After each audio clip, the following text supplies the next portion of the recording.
bó ti mọ ń ṣe bó bá ti mú kójú ẹni ó rọdún kápá burúburú níwájú rẹ̀ káṣọ ọ̀pẹ òrè ló tọ́. Elder Benjamin Olúfẹ́mi ọmọ Abíọ́nà ó ti ìyá kó owó bàtà ijó ọjọ́ ayọ̀ rẹ̀ lèyí jẹ́ onídọ̀jọ́ ìbànújẹ́ fún ọ lórúkọ lọ́rùn ọba ó ti ìyá mọ́ gbẹ́sẹ̀ ijó lọ́kọ̀ọ̀kan òní ọjọ́ ìkẹrìndínlógún oṣù kẹsàn-án ọdún 2023 ìlópọ́dún márùndínlọ́gọ́rin géré tó kọ́ mọ́ omi ayé tẹ̀bí tààrà nígbà ọdún pẹ́ o gbogbo ènìyàn nígbà ọ̀fọ̀ ògo fónígbó ọ̀rẹ́ àtọ́bájáyé mọ́jàyà lolo ọlọ́run mímọ́ ọlọ́run tó ti ń dá ọ sí láti ìgbà èwe kò mọ̀ ní fi ọ́ sílẹ̀ nígbà kọ̀ọ̀kan Mr. White mọ̀ gbọ́ bí mo ti ń wí o ọmọ bàbá Emmanuel Ayọ̀ Ọdẹlẹ Abíọ́nà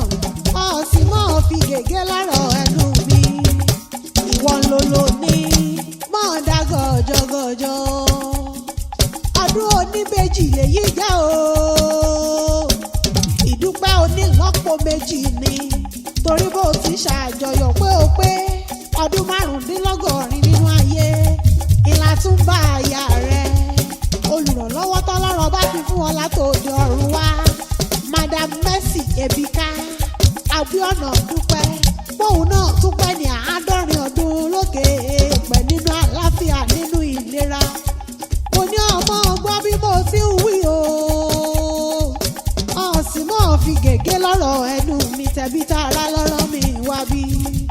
Madam Rose Barrister Adédayọ̀ Àjàyí àti olórí Vivian Àjàyí àwọn ni wọ́n parapọ̀ tí wọ́n bẹ̀ mí lọ́wẹ̀ wọ́n ní Àlàmọ̀kẹ́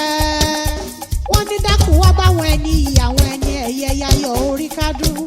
torí bá a bá pé ọmọ kì í pẹ́ dàgbà rárá mẹ́bí fẹ́ni Olódùmarè bá dẹ́mi rẹ̀ sí ní nínú ayé bí kò sẹ́ni tó lè fọgbọ́n orí ṣohunkóhun ẹni tọ́lọ́run bá pa ọmọ mẹ́bí ló yọ nínú ewu ọmọ Abíọ́nà ó sì yá o ọmọ bàbá Emmanuel Ayọ̀ Ọdẹlẹ Abíọ́nà ó sì yá kájọ wádélé àwọn bàbá rẹ̀ torí mo mọ̀lé bàbá tó bí ọlọ́mọ ń wó kì í ọbẹ̀ ológun ẹrú má kì í ọbẹ̀ oníwọ̀fà ọgbọ̀n ń wó kì í ọbẹ̀ ológun kẹ́kẹ́ o Olúwa Káyọ̀dé Àìná ọmọ Abíọ́nà má kì í ọbẹ̀ ọlọ́gbọ̀n Àbàjá ìgbàjọ níṣẹ́lẹ̀ bàbá tó bí ọlọ́mọ ó ti yá kí n bá ọ délé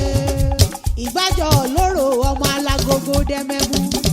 gàngàn ń níran bàbá yín bí ń jó ṣẹ̀ṣẹ̀ ń kúrúdó olóye ogun ò jàjàjà kókó ìgbàjọ ìlóró rí o bẹ́bẹ́yìn lọmọ kúrúmù ọmọ gbẹdẹmù ọmọ kúkú mọ̀kẹ́rù bolojò ọmọ ìlú mẹ́ta òfin ọmọ iléèwé àjíbọ̀ àbẹ̀rẹ̀ bọ̀ ọmọ onífẹ́ àbúrẹ́ mọ́ bá owó rẹ̀ mọ́ ìgbàjọ kì í jẹ́ kọ́ yangan rárá o ìran ìgbàjọ kì í jọ kàábà bíyan bá lè bí èkú rọ ẹ̀dẹ́kun ẹ̀bùn fọ́mọ gbàjọ òlóró jẹ́ Olúfẹ́mi mọ̀ gbọ́ o Olúwa Káyọ̀dé Àìná ọmọ Abíọ́nà mọ̀ gbọ́ bí mo ti kó kì ilé àwọn bàbá rẹ̀ ọmọ igbó ìdídàgbí igbó ahun táhùn yan ọ̀dẹ̀dẹ̀ ahun ògbó lójó méjì ọmọ ìjè ní ìjèrò ọmọ lógún ọmọ ìlú orí òkè ọlọ́yẹ́mọ́rú ẹ̀yin lọ́mọ atẹ́niwí ìjọ òkè èrú rẹ̀ mọ̀ bá a gbọ̀n sílẹ̀ ọmọ wàmọ̀gún mẹ́ta èdè ọmọ onígbà ẹrú ò gbọ́dọ̀ bú ọmọ oníwọ̀fà ò gbọ́dọ̀ ọ̀sùn ẹ̀yin lọ́mọ amúlé tọ́jà mọ́yàn kan ọmọ fẹ̀yìn tọ́jà mọ́yàn kanra àkàrà rẹ̀ ẹ̀kọ́ rẹ̀ èmi ni bàbá yín rí ṣe lọ́wọ́ òbí oníṣìíkọ́ o mo dúró títí ọwọ́ mi ò tó ṣí mo bẹ̀rẹ̀ ọwọ́ mi ò tó ṣí àfìgbà tí mo dùbúlẹ̀ yẹ́kẹ́ ní ìṣíwọ́ sí mi lẹ́nu àmọ́ ọmọ pé ẹ̀yin lọ́mọ ìlú àwọn akọni ìgbàjọ olóró ọmọ alágogo dẹ́mẹ́mú ọmọ àfìgbà ọ̀tá ṣẹ́gun ọmọ àfìgbò ríra ṣẹ̀tẹ̀ ọ̀hìn gbọ̀ ríra ṣẹ̀tẹ̀ nígbà jòwú la fi kẹ́rù tá a fi kọ́ mọ́ ọmọ ogun àdùbílẹ̀ lọ́pọ̀lọpọ̀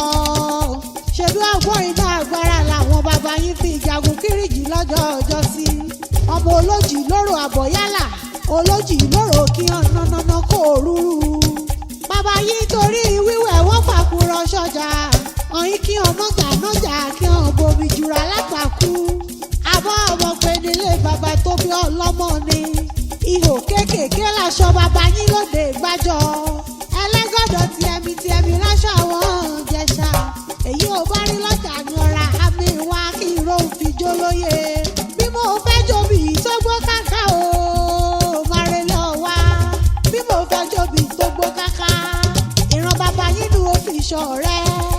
àbọ̀ ọmọ pé ogun òkóràn bàbá ẹ̀yìn ríra rárá ọlọ́jọ́ ìbí òní mọ̀ ń gbọ́ bí mo ti ń wí o Elder Benjamin Olúfẹ́mi Abíọ́nà àti Madam Mercy Ebika Abíọ́nà kẹ́ẹ̀ṣọ̀ pọ̀lọpọ̀ nínú ìlera pípé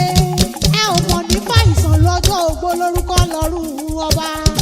bàbá àti màmá Fọlárànmí Michael ẹ kú ọdún o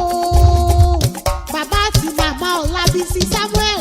bàbá àti màmá Kíkẹ́ lọ́mọ Flora bàbá àti màmá Abíọ́lá Joseph bàbá àti màmá Ọlámídé Olúfẹ́mi bàbá àti màmá Olúwaṣeun ríràn kókò lábàtà mi bá ṣe Ọlọ́run Olódùmarè ni ẹ ò ní mọ̀ nira